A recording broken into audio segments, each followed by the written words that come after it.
record. Yeah. Thank you. Just write stuff down and you can re-listen to it and Yeah, that's perfect. Thank you. So I'm basically doing a project on inspired by the Musée Imaginaire concept. And when I was looking into it, I discovered your artwork and your own version of it, and it was very inspiring. So I just wanted to ask you a few questions. yeah, go ahead, go ahead. How did you come across the concept of the Musée Imaginaire? It was in a book. I'm gonna see if I can find the book. Um, I made this a long time ago. I think it's like 2014. What I should have done is that I should have researched before I knew you were going to be talking to me because um when I graduated, there was a whole reading list that we were given, and I just went through my reading list, and I let me see. It'll be just here. Let me see if I can find the book. Um, I think it might be this one.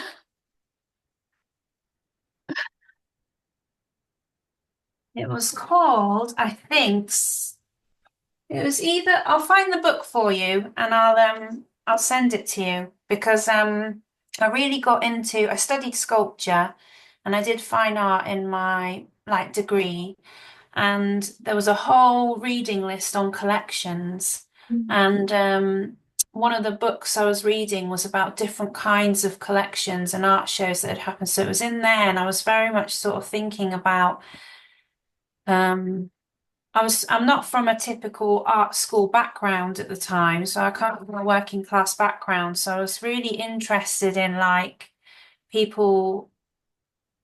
I wasn't really someone who went to museums a lot, and I didn't know a lot about art history. So I guess when I was reading about all these collections, I was learning for the first time like where these collections came from, what kind of shows were put together, and yeah, I feel like I want to show you the book. I want to get you the book, but yeah, I've sort of answered that. I can't answer it fully because I need to get the book, but yeah. And how did you select the artworks that you included in it? Yeah, so we were at the time 3D printing was quite new, and it wasn't very accessible like it is now because it was quite a while back, and I worked in an office which had nothing to do with art at all, and there was an R&D department who had like a MakerBot 3D printer. So I really got on with R&D, and they showed me the library. There was this, I think you can still use the library now, where they have people from around the world have sort of scanned in objects for 3D printing. And it's like if you want me to tell you what the name of that is as well, I can send it to you afterwards. And I worked in found objects anyway, so I didn't really make things from scratch. So it's almost like I found this library of like found objects, and some of them were like people had either created them as files, or some people had put things together. And so I was just really interested in like the mix between museums who have like gone around the world and uh colonially stolen things and collected them, and then I was thinking about the power structures within that. And then I was thinking about almost like this 3D object library being like the people's version of that, that it was almost like anyone who had access to the internet and who had access to this software could teach themselves and either put in artifacts that already exist from around the world and made them smaller. And it was almost like everyday persons everyone could make their own collection really. So I'm really interested in those dynamics between like power structures and objects and who gets to have what. So that's where I got those ones from. So I couldn't at the time I didn't have the skills to draw my own objects. So they are all objects that were already in this library, but they were made by people like a whole variety of people that I didn't know. Oh, cool. Yeah. Wow. Um, Yeah. so it's sort of like a mixture of like high and low art. Yeah. Yeah, I'm really interested in that as well. Just how sort of uh yeah, high and low art. Yeah, so I was like a poorer kid that went to London, went to like art school, found the art world through being at uni. And like for the first time ever, I was going to ballet. Like I'd never been to ballet. I'd like rarely gone to the theatre. I was always at raves back home. I was always like shopping. Like my mum never took me to museums and she never took me to all these kinds of things. So it was a bit like I am very interested in like I remember going to my first ballet at the Royal Opera House and being dressed in like really casual clothes because I didn't really think, oh, I need to like even dress remotely smart. And just being like, oh, I can really see that there's like a difference between me and like most of the people that are coming here. And that was fine. But I think this like yeah, I'm really interested in high and low and that sort of mixing together. It was very much about, like I was reading about, I was really into stuff like, do you know Mark Leckey? I The don't. artist Mark Leckey. He gave this kind of talk about, he made a piece of work that was a lecture. And he kind of talked about how the internet was sort of shifting the power dynamic between culture, who gets to create, and all this kind of stuff. So yeah, I think you've hit the nail on the head saying high and low, and I'm very interested in. I was very interested in that at the time. And as well as like high and low, I guess you also sort of explored like personal artwork as opposed to not impersonal art, but art that everybody knows in art history. Like I think there's like a donut and stuff in there.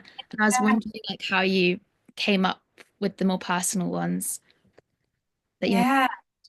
Some of them were like fictional. Some of them were about my own personal history. So there was important for the gaps to be there. Yeah, that was going to be my next question about the gaps. Yeah, yeah. So how did I pick the lower? I think some of them are. Let me just have a look on what they are because I made it quite a while ago. I'll probably be able to like literally tell you how I made the decisions of which ones to put in. Um, I just look at them. So. Yeah, I can. So some of them were like natural history because I was interested in. I distinctly remember sort of going to the Natural History Museum whilst I was at uni, and my dad did actually used to take me to that. I was interested in like natural collections and how we feel we can sort of own it or something. I found that like really weird. Um, what else is there? Some of the stuff like I was interested, so I wanted to have different types of culture. So there's buildings in there as well as like sculptures, because I was also thinking about elitism within architecture as well. Um, the unicorn horn was about like because I know this is a gap. Let me stick to your question. So the balloon dog was about art references. So there's an artist called Jeff Koons from America, and he used to make these huge sort of I don't know what they're made out of, but they're like steel balloon dogs. So they looked like an illusion. They looked like balloon dogs that were shiny and they had like almost like the balloonness of a balloon, but they were made out of steel and he was a pop artist. So like I was kind of referencing my own even though he was male. I was referencing my own art history, kind of being like, yeah, I'm choosing to put myself in this art history, pop art, illusion, plasticity, um, material. So that's what the balloon dog was about. Yeah. What else is there? The figure in landscape is a high-end sculpture, but by Barbara Hepworth. So for me, that was about female art history and really like deliberately being like, I want to carry on sculpture and I want to carry that on as a woman.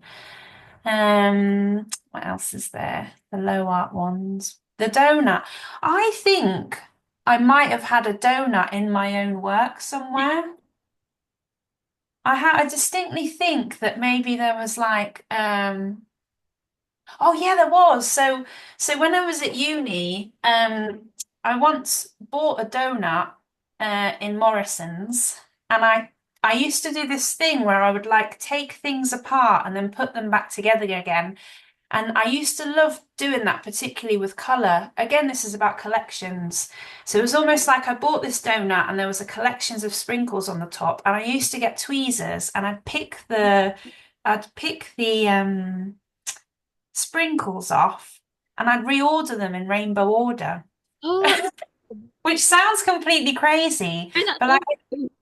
yeah, so I think that was probably me doing, and also in this work, there's a lot of, because the art world has a lot of in-jokes within itself, which is really elitist. So you could go to the art world and see all sorts of works. And if you're in the kind of elite bubble and you've seen that show and you've seen, for example, the show you're referencing, you'll go to other shows and you'll see curators reference really subtly in jokes that like really people from where I'm from don't know understand at all. They can't laugh at those sorts of things. So in the donut, I was doing that with myself that no one would know that I sort of went to Morrison's and I bought this donut and I rearranged the sprinkles. No one knows that, but I know that. So it's almost like a in joke with myself that it's in the collection. Yeah. Sorry. You're like inserting yourself in there alongside all the like other artists. That's it as well. And also it's a bit like no one gets, and I've told you that, but I've never told anyone else that. So it's a bit like it's an in-joke with myself that no one else knows about, which is what the art world does with itself. So the whole piece is really kind of like mirroring what the art world does. And I'm not quite bothered whether people know that looking at it or not. It's for me, Yeah. and it's really important. The Bournemouth coastline is because that's where geographically, I could add Sheffield in there now, but Mhm. like I've lived in London, Bournemouth, and Sheffield, so that's almost like a geographical self, like a, is it autobiographical when you do it about yourself? Always You know make which one I mean? yeah. Okay. Yeah. What else is low culture? The Bunny of Willendorf. Um, in the video piece that goes with the Yeah. whole thing, I've got the Venus of Willendorf talking, and she's saying facts about all these pieces, and then she starts lying about the pieces because I was also interested in truth because it was around that time that sort of truth started to fall apart a bit. Like I think now it's quite normal for us to not believe Yeah. what's being said and not try, but at that time there was still this sort of like respectability and kind of integrity with things like Parliament and stuff. And it was the first time. Anyway, so the Bunny of Willendorf was sort of also then referencing what was on the screen. Yeah. Um, and but someone, because this is an object that someone made on their own on a piece of software, they've cut the head off and put a bunny on. So I Mm. kind of like the fact that someone can take an artifact that's like one of the most famous, oldest artifacts in the world, and they can just chop the head off and put a bunny on because you can. It's the internet, it's this power thing. You could never go into a museum and take it out of the cabinet, cut the head off, and put a bunny on. So I'm interested in like tactileness, touching, who can do these things, and just yeah, all I found that like that was such a unique thing of the internet to be able to like there are no rules. You can do whatever you want to sculpture. I was Yeah. oh sorry. Go, Uh, go, go. I was going to ask about the film, and it has these sort of like Mandela like designs around the Venus. Could you tell me, was there any like reasoning behind that, or like the relationship between the film and Mm, like, yeah, so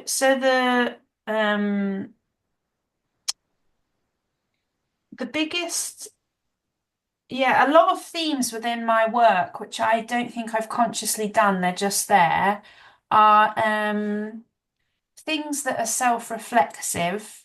So they're self-reflective, and it's almost like they have an awareness of themselves. Um, so what's the mandala about? The mandala, I think, is like a kind of touch, like a point towards a lot of the kind of spiritual investigations I was doing in my own personal life at that point. So I'm a Buddhist now. Mhm. And back then I wasn't, but I was very interested in consciousness and self-development and self-help books and Oprah Winfrey and like I was just very into all that sort of stuff. And the mandala was just I guess it's kind of oh, what's it about? it kind of just represented that as a context for me. Um, because I do think mandalas are a symbol towards sort of spirituality. So you have this like historical character that's in the middle. She's pink because she's female. I'm interested in that kind of stuff. Yeah. Like yuck, and it's obvious. And Mm. then she's talking, so she's like the script I wrote for her, it was a mixture of like facts about the object. So she's on this screen and she's got this frame around her. She's talking out into the audience. And as she's talking, she's kind of giving a tour of the different objects around her on the wall. Oh, So cool. yeah, so she'll just, but then she starts like lying. So a lot of the script comes from off the internet, and some of the stuff I've deliberately just started lying about or mixing lyrics in with like songs into it. And then towards the end of the video, she becomes aware that she's in the room and she sort of says, she says the address of the gallery that she's in. She says that she's talking about the other pieces that were in the show with her at the time. So she has like a growing awareness of herself being in the space. And in a way, I was doing that in my life. It was like I was processing this information. I didn't know what was true and what wasn't true. I was interested in the fact that there are like a couple of powerful men telling us what history is. Uh, Whether it's true or not, they get to rewrite it. It doesn't quite have to be the truth. And so I was really playing with that dynamic with this character, being aware of your environment, being self-aware, and just being very kind of taking the piss, I guess, and also not knowing what's real and what is and isn't real. So in a way, the Venus being like, I mean, correct me if I'm wrong, but the Venus being sort of conscious and self-aware of her position in this imaginary museum is kind of similar to you, as you said, you're like discovering your place in the art world and like finding out about its like hierarchies and stuff. And in a way, that like revelation sort of mirrors the Venus and her like consciousness. That might, I'm Yeah. not sure if that makes Yeah, sense. that's it. That's it. That's exactly it. And just this kind of like in a way, it was in a project space in Bournemouth, this show. It was, no one from London or anyone was going to come. It was don't get me wrong, the community in Bournemouth were amazing. But, I didn't have curators from wherever coming to see the show. This was like, if no one's going to put me in spaces and if no one's going to listen to me, I'm just going to make work for myself, for my own community about what I want to talk about. So that's what this show was about, really. I'm referencing directly a show that happened in the past and making my own version of it. Yeah. Also, it's Yeah. like increasingly relevant with like AI and misinformation. I just Yeah. super interesting. Yeah, and I didn't know that at the time. This was still a time where there was like integrity, like, Yeah. and actually all of this stuff that was breaking down was very much behind closed doors. So, like, I felt like the general consensus of the public, it wasn't really until Brexit and COVID where like the general public started to go, what the fuck's going on? Like, there was just this kind of radical art world and my friends where we'd write to each other. And then I remember there being something like when Will and Kate got married, um, with the next day or even on the same day, they passed this legislation. I can't even remember exactly what it was, but we lost loads of rights. And I remember riots happening on nationally, and then we lost loads of internet rights. All of this was like slowly, really incrementally happening. And now it's kind of like perceived as normal that like Trump can lie and but at the time that would have been unthought, like it was really hidden. It was Yeah. really hidden. So there was this real like, what, like, I know things are going on. Why is everyone else not talking about it? Everyone was still kind of thinking that government had our best interests at heart and all of this kind of stuff. So it was like I didn't really realize that this truth thing would become so explicitly obvious. I was just sort of lying because in my head it was like the museum people steal things off each other. They steal off other people. They rewrite history to the way they want it to be written. And I'm not in that. Like, I'm Polish, I'm an immigrant child, I'm working class, I'm bisexual. And even back then, like being bisexual was totally different, even when I think like to 10 years, like now, like it was just, so I wasn't included in so much of that conversation. So, so much of this show was about me being like, don't include me then, I'll make my own stuff. Yeah. Like, yeah, yeah. Um, Other than the artworks that you included, were there any specific artists that inspired like the concept or your process, like making the art?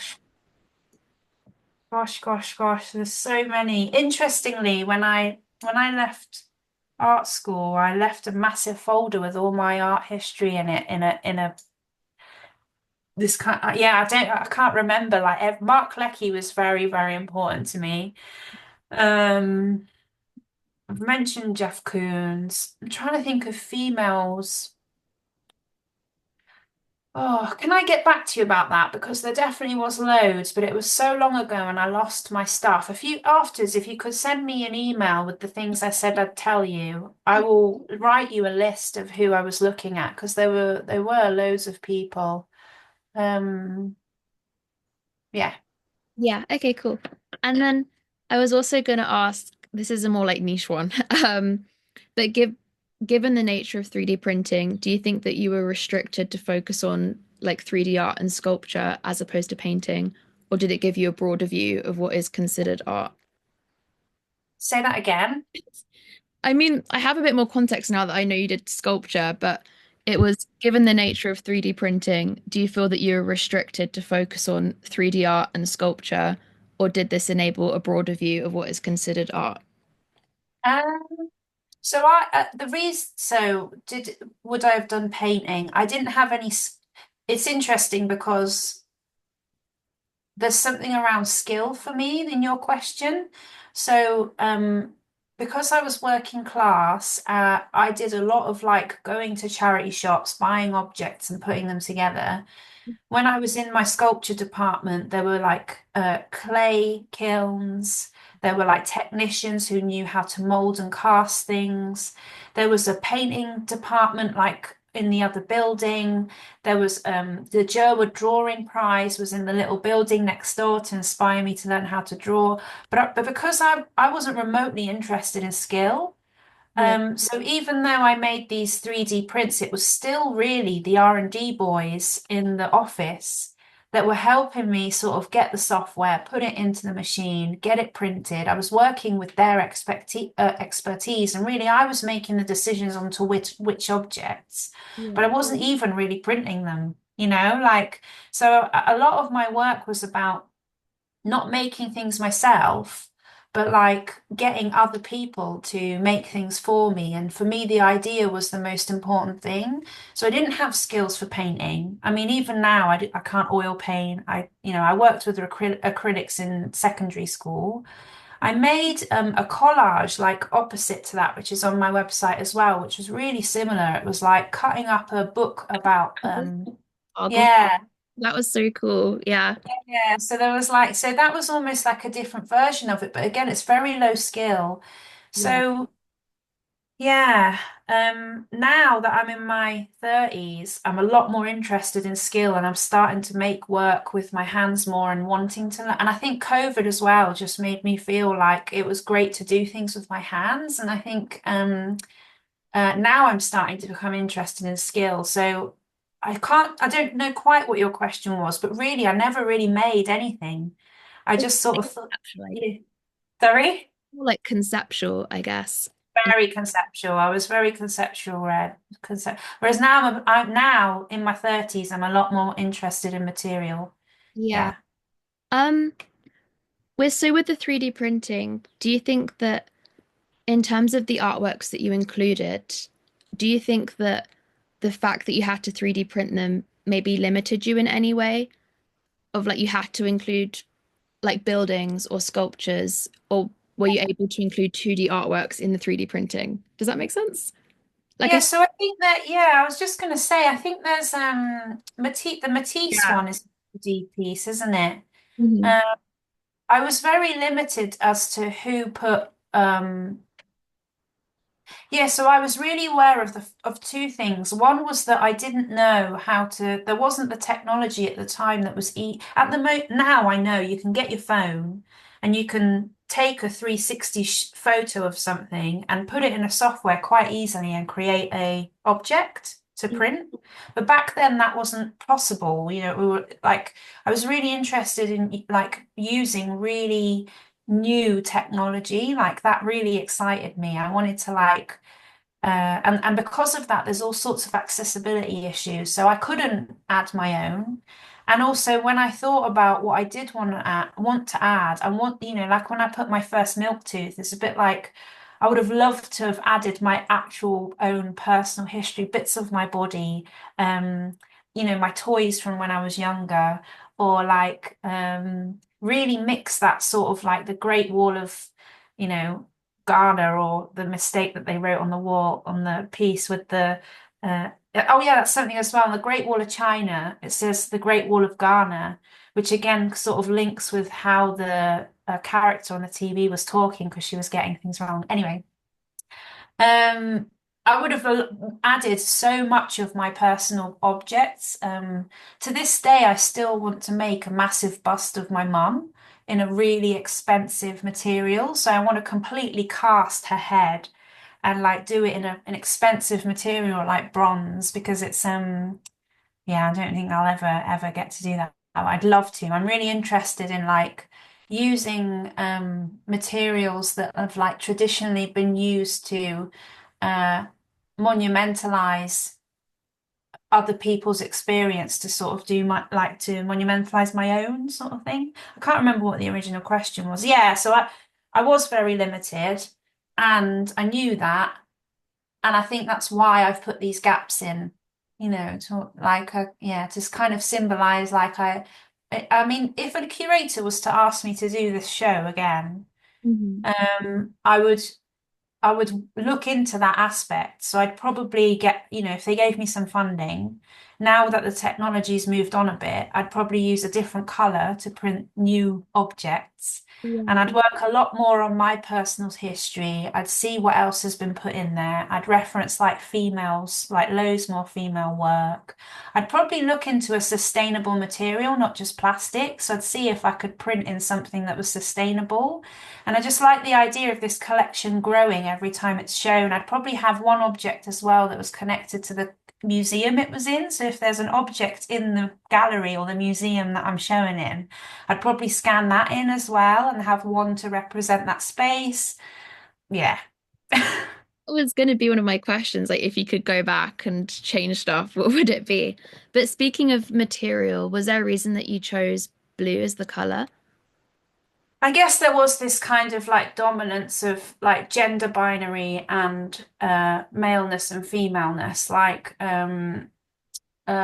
there was a little bit of that going on, and there was something about a point towards like these I don't know what they call it, almost like a like the mega narrative of the Western world that kind of dominated and who was at the top of that and like and it was very like in a way it is a bit crass, but it's like um just blue and pink just sort of felt like very obvious ways of like um uh saying that like if I was going to pick two colors to sort of represent at the time like what would kind of explain that binary like gender binary dynamic, it was those two. I don't think that would quite work so much now, but it did back then for me. Yeah. Yeah, And do you think that, like, sorry, I've lost my train of thought. it's fine. Do you think that, like, oh, running out of time? Did you get a Oh, notification or is that just me? it's okay, we can just do it again and yeah, we've got 10 minutes. If it runs out we can just record again. It's true. Thank you. Um, do you think that, like, the uniformity of having them all mostly be blue, was that like a deliberate choice, like about them sort of like thinking about how the fact that they're all blue and they've all sort of been shrunken, was that like a deliberate choice to sort of like not belittle like the great artworks, but like shrink them down to a more approachable scale and have them all be blue? It sort of unifies them in a way. Was that like a conscious choice or yeah? It's limited to the size of the machine. So the machine was only like this big. I was also limited to things like I was using the business where I worked. I wasn't supposed to be printing stuff really. I asked the director if that was okay. There's a lot of heat, a lot of energy. So what would happen is at night when the office was closing, the boys would set up a design for me to print, and it would go overnight whilst we went home. And then that way, like I would come in the morning, we'd all come in and we'd be like, did it work? Did it even work? So that it had to fit into that machine. I was limited to the amount of time. Like I could have just ordered endless blue reels. So it's not that it wasn't expensive. So I could have just done that and made them bigger. But because there was a time frame between me deciding to make the project and the show, I had to make sure that I had enough time. If it took overnight to make one object, then sort of, do you know what I mean? I just had to like they couldn't be too big. I could have made like sections and then stuck them together, but that was like a different project, like in terms of like how to make it sort of thing. So that's what dictated the size of them. Um, and then I guess, yeah, I suppose the color does sort of bring them all together, but there was what's interesting is that they all broke. Some of them broke because I moved them from Bournemouth to Sheffield and I had a career gap. There was one that which I need to help. My friend's going to help me remake it because 3D printers are more accessible now. But I had a two color one which mixed the blue and the pink together, and it was a frog, like a rainforest frog.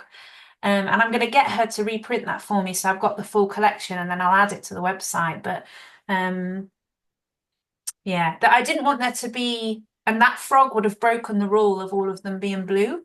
So I kind of, yeah, that I've sort of answered that. Yeah. And you said Yeah. it took you about overnight to print some of the objects. Is that like standard? Did it take that for each model, or are some like more specifically challenging?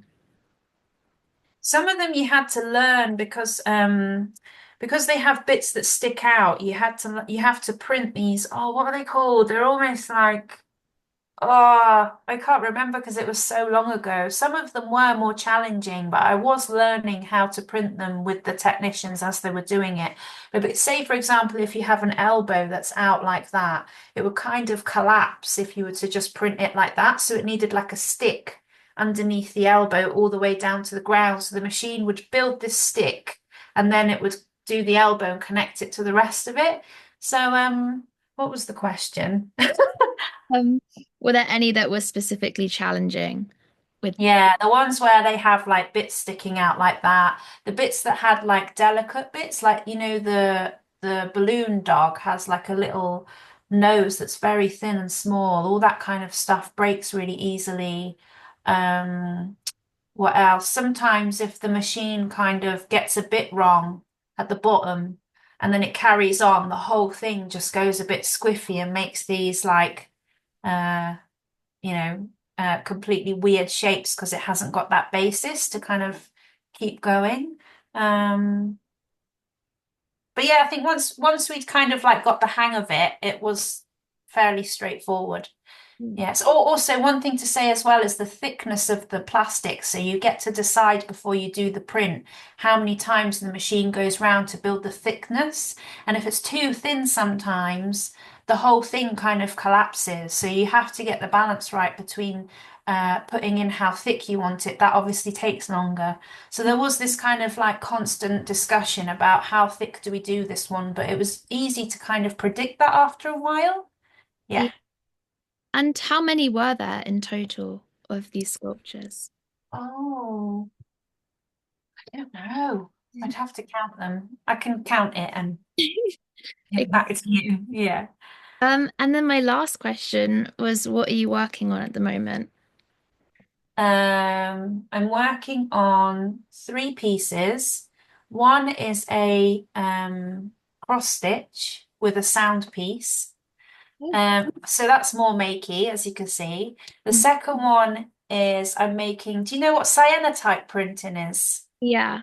doing contraceptive tech, like contraceptive tech, and I'm making like, let me see if I can find. Oh yes, here.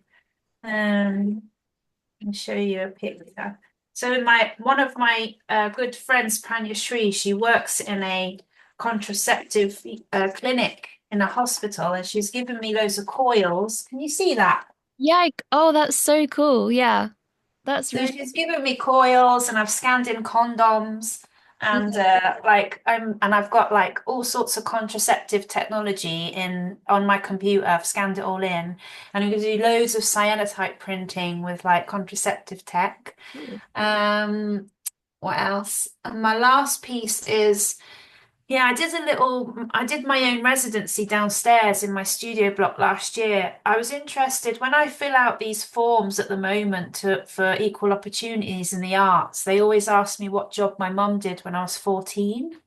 And because she was a cleaner, I'm classed as being working class. So the organization can sort of tick that box that I'm working class. And there is a lot more effort in the arts at the moment to include people from different backgrounds. So I tried to bring, it was materialistically ambitious and I intimidated myself, but I tried to get a whole load of cleaning equipment and a whole load of art equipment and mix the two together to make a shirt, like make work. So I'm kind of taking my mum's work, my mum's labor and my labor and mixing it together to make art. Yeah. And I think materialistically it wasn't successful or aesthetically, but I think there's something in it. Like I'm not giving up on it. So I've got a folder full of failed drawings and things, but I'm going to pull it out at some point because I do think there's something in there about gesture. You know, when you're cleaning, you've got gesture. When you're drawing, you've got gesture. And I somehow want to make something out of that. A performance art piece from the 70s, I think.